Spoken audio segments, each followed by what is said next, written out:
2022 MEIJI YASUDA J1 League season is nearly here. After an unforgettable 2021 campaign, Japan's top 18 clubs are back for what should be another thrilling year of football. Two new teams join the fray as Jubilo Iwata and Kyoto Sanga FC make their return to the top flight. 42-year-old Samurai Blue legend Yasuhito Endo and Jubilo were champions of J2 last season, sealing their J1 return at the second time of asking. It's been a far longer wait for Kyoto, who will experience their first top division action since 2010. Can the seemingly ageless Peter Utaka have as much success for them in J1 as he had in J2?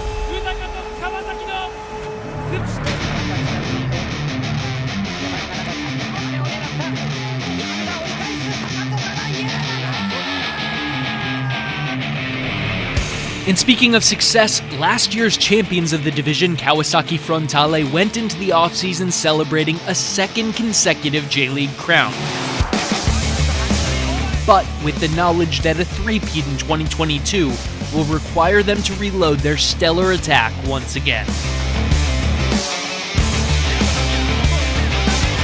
With Reo Hatate headed to Celtic, Frontale needed a splash and got it with a signing that shocked fans across Asia as Thai superstar Chanatip Songkrasin joined from Hokkaido Consadole Sapporo.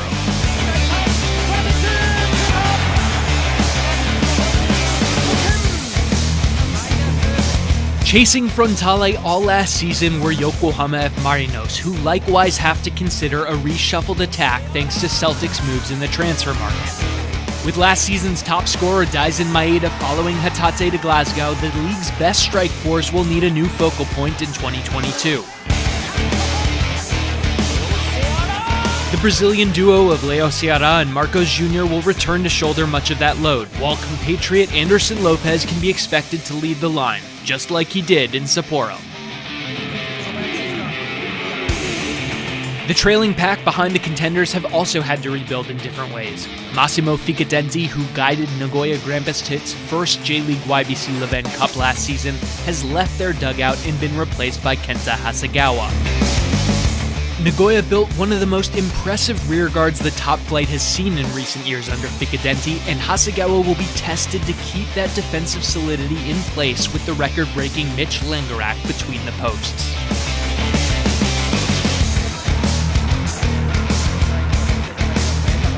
Urawa Reds have last season's Manager of the Year Ricardo Rodriguez, who built a stellar side in his first season in Saitama, bolstered by newcomers like Hiroki Sakai, Ataru Osaka, and Kasper Junker.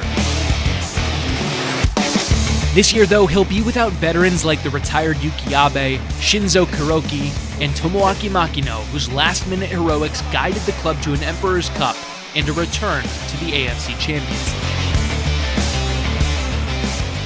Makino is off to Vissel Kobe now, where he'll join the Reds' rivals on the continental stage and the likes of Andres Iniesta and Yoshinori Muto.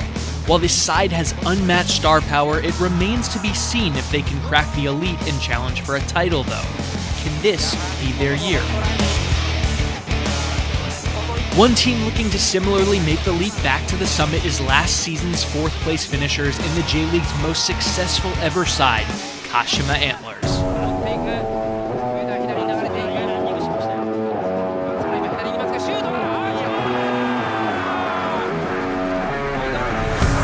The eight-time champions haven't won a title since 2016, but are brimming with young domestic talent, including Ayase Ueda and Ryotaro Araki, and have a well-traveled new manager in Rene Weiler.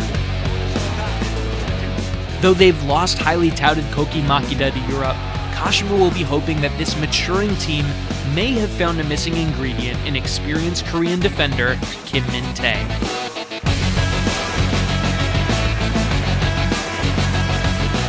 It was a tight midfield pack in J1 last season, and the value teams found in the transfer market this winter could make all the difference in 2022. Avispa Fukuoka pulled off one of the signings of the offseason when last season's 8th-place finishers picked up J2's top scorer Lukian after the Brazilian fired Jubilo Iwata back to the top flight with 22 goals. FC Tokyo's capture of Polish goalkeeper Jakub Słowik from relegated Vigalta Sendai, and Hokkaido Consadole Sapporo's move for longtime Nagoya Grampus 10 Gabriel Xavier also stand out as moves that could make the difference for teams needing an upgrade in certain parts of the pitch. The most important changes among the mid-table sides could be on the touchline though, as FC Tokyo, Sanfrecce Hiroshima, and Sagan Tosu will all find themselves under different managerial leadership.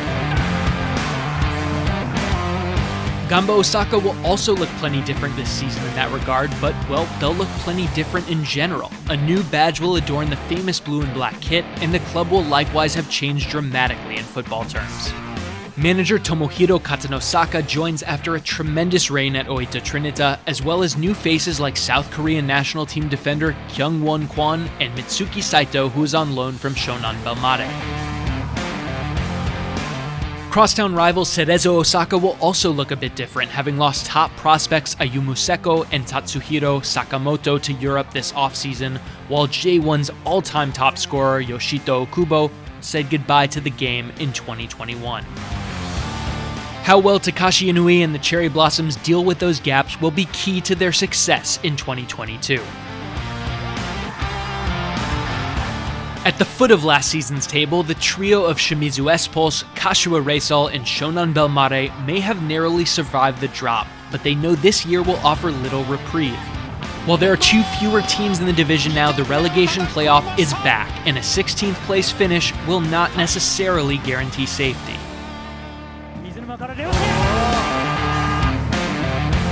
It'll surely be a hotly contested battle all the way down the J1 table in 2022 as Asia's best league returns to play on February 18th. Can Kawasaki Frontale come up with their 3rd title in a row and their 5th in 6 seasons? Which young stars will emerge as the next homegrown heroes in Japan? And which clubs will survive the drop in what could be the most competitively balanced top flight we've had in years? We'll find out soon as the MEIJI YASUDA J1 League returns for 2022.